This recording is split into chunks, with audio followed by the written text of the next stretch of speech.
أعوذ بالله من الشيطان الرجيم. بسم الله الرحمن الرحيم. هل أتاك حديث الغاشية؟ وجوه يومئذ خاشعة عاملة ناصبة تصلى نارا حامية تسقى من عين آنية ليس لهم طعام إلا من ضريع لا يسمن ولا يغني من جوع وجوه يومئذ ناعمة لسعيها راضية في جنة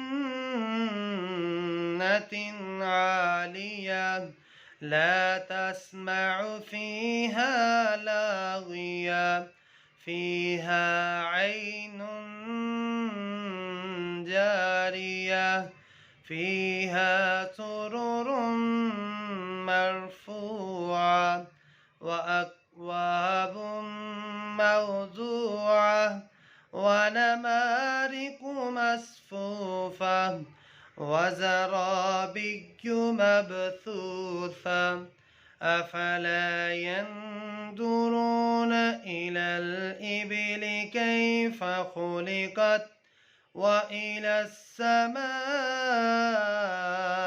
كيف رفعت وإلى الجبال كيف نصبت وإلى الأرض كيف سطحت فذكر إنما